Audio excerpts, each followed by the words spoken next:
आइए दलाल स्ट्रीट पर पिछले हफ्ते क्या हुआ इस पर नजर डालते हैं।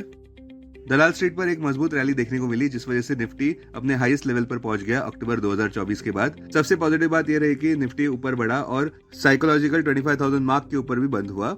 Nifty closing price 25,020 plus 4.21%, Sensex closing price 82,331 plus 3.62%। Theme इस बात के इर्द गिर्द घूमी जहां पे निफ्टी बुल्स काफी जागरूक नजर आए। इस तेजी के पीछे 8 अहम कैटलिस्ट देखने को मिले। पहला, भारत और पाकिस्तान के बीच थॉइंग relationship.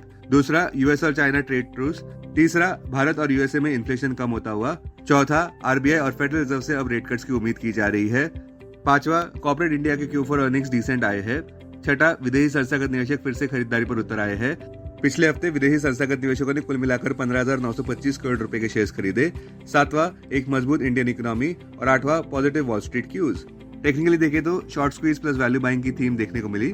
Bottom lines, Nifty base की तबियत खराब होती नजर आ रही है। कृपया ध्यान दें कि निफ्टी केवल अब 5% पीछे है अपने ऑल टाइम हाई से, जो उसने सितंबर 2024 में कायम किया था 26,277.35 मार्क पर।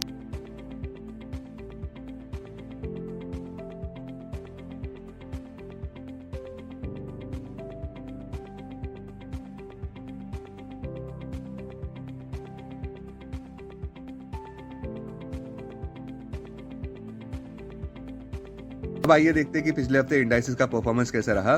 निफ्टी में अच्छे गेन्स देखने को मिले। टेक्निकली भी अगर देखें तो निफ्टी अपने 200 डीएमए से आराम से ऊपर व्यापार करता नजर आ रहा है, जो 24,054 मार्क है। इसीलिए हमें लगता है कि निफ्टी का अगला गोल पोस्ट उसका ऑल टाइम हाई ही है, जो उसने 26,277.35 मार्क पर कायम किया है। बैंक निफ्टी भी निफ्टी के गेन्स को मिरर करता नजर आया, 3.28% ऊपर। सबका ध्यान बैंक निफ्टी के अब नए ऑल टाइम हाई 56,098.70 मार्क पर है। निफ्टी प्राइवेट बैंक इंडेक्स 3.22% ऊपर बढ़ा, जबकि निफ्टी पीएसयू बैंक इंडेक्स तो 5.78% पिछले हफ्ते ऊपर बंद हुआ। ब्रॉडर मार्केट्स भी ऊपर बढ़ते नजर आए, जहां पे निफ्टी मिड कैप 50 इंडेक्स 6.27% ऊपर रहा और निफ्टी स्मॉल कैप इंडेक्स भी 9.17% ऊपर रहा। सारे सेक्टोरल इंडाइसेस ग्रीन में बंद हुए पिछले हफ्ते। निफ्टी रियल्टी इंडेक्स 10.78% ऊपर, निफ्टी मेटल इंडेक्स 9.28% ऊपर, निफ्टी मीडिया इंडेक्स 9.10% ऊपर, निफ्टी पीएससी इंडेक्स 7.28% ऊपर, निफ्टी एनर्जी इंडेक्स 6.98% ऊपर, निफ्टी ऑटो इंडेक्स 5.86% ऊपर, निफ्टी आईटी इंडेक्स 5.83% ऊपर, Nifty oil and gas index 5.25% ऊपर, निफ्टी इंफ्रा इंडेक्स 4.51% ऊपर, निफ्टी फार्मा इंडेक्स 2.66% ऊपर, निफ्टी एफएमसीजी इंडेक्स 2.57% ऊपर। अब स्टॉक स्पेसिफिक खबरों पर ध्यान देते हैं। जेएसडब्ल्यू एनर्जी पिछले हफ्ते 9.57% ऊपर बंद हुआ, जहां कंपनी के Q4 FY25 के रिजल्ट्स अनुसार प्रॉफिट में 16% ईयर ग्रोथ देखने को मिली, रुपीज 408 करोड़ पर। यही आंकड़ा पिछले साल इसी क्वार्टर में रुपीज 351 करोड़ पर था।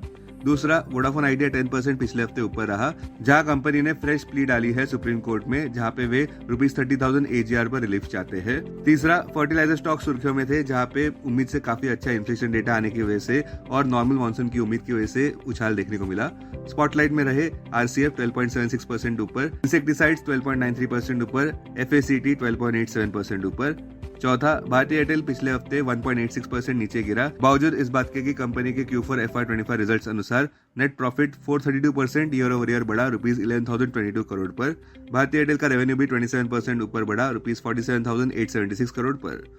पांचवा, टाटा मोटर्स 3.13% पिछले हफ्ते ऊपर रहा, बावजूद इस बात के कि कंपनी ने 51% डिक्लाइन दर्ज किया कंसोलिडेटेड नेट प्रॉफिट में, रुपीज 8,470 करोड़ पर। यही आंकड़ा पिछले साल इसी क्वार्टर में रुपीज 17,407 करोड़ पर था।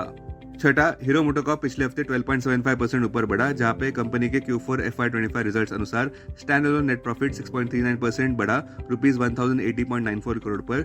रेवेन्यू फ्रॉम ऑपरेशंस भी बढ़े 4.41% से रुपीज 9,938.65 करोड़ पर Q4 FY25 में, अगर पिछले साल इसी क्वार्टर से तुलना करें तो। सातवां, आरती सर्फेक्टेंट्स तो पिछले हफ्ते 45% ऊपर बढ़े, जहां पे कंपनी के Q4 FY25 के रिजल्ट्स अनुसार कंसोलिडेटेड नेट प्रॉफिट 109.03% ऊपर बढ़ा, रुपीज 9.72 करोड़ पर। यही आंकड़ा पिछले साल इसी क्वार्टर में रुपीज 4.65 करोड़ पर था।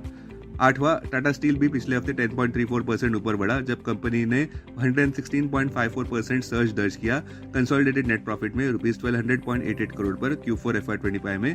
यही आंकड़ा पिछले साल इसी क्वार्टर में रुपीज 554.56 करोड़ पर था।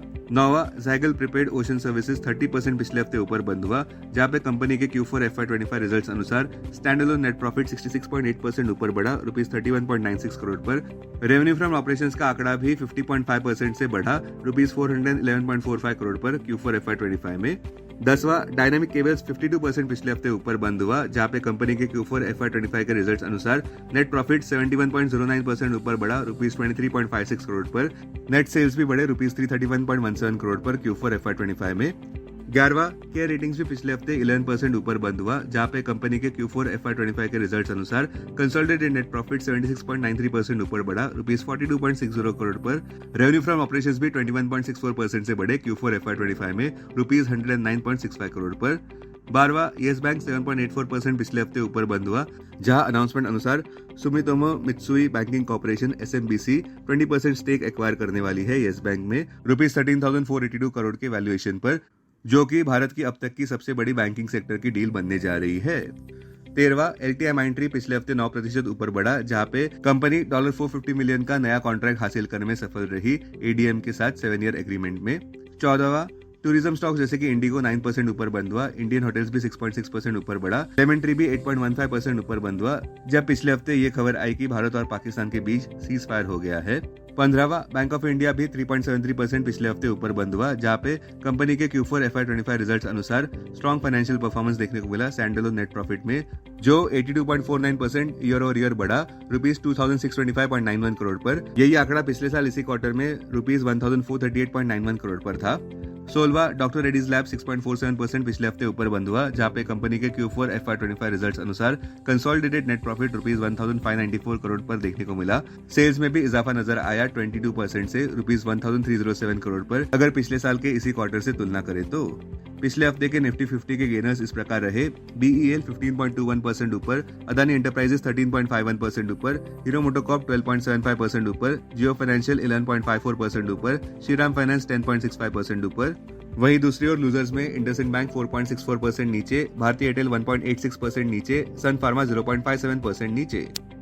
अब आगे निफ्टी के लिए क्या है?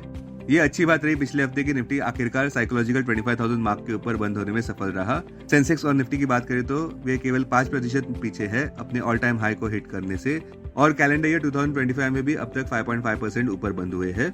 हमारे कॉल ऑफ द वीक अनुसार निफ्टी में और ऊपर बढ़ने की क्षमता नजर आ रही है, क्योंकि हमें लगता है कि इमीडिएट मार्केट प्राइसेस राष्ट्रपति डोनाल्ड ट्रंप के टैरिफ्स को लेकर कम होता नजर आ रहा है। बॉटम लाइन, जब लोहा गर्म है तो हथौड़ा मार देना चाहिए, क्योंकि बुल्स का भागना जारी रह सकता है ऐसा लग रहा है, क्योंकि उम्मीद ये है कि साउथ वेस्ट मानसून विंड्स वक्त से पहले दाखिल हो रहे हैं केरला में मई 27 तक, जो कि साधारणतः 1 जून तक आते हैं। संक्षेप में कहे तो दलाल स्ट्रीट पर खुशहाली लौट आई है और आक्रामक इंटरमंथ लक्ष्य निफ्टी के ऑल टाइम हाई 26,277.35 मार्क पर देखे जा रहे हैं। Investments in security markets are subject to market risk. Read all the related documents carefully before investing. This content is purely for information and educational purpose only and in no way to be considered as an advice or recommendation.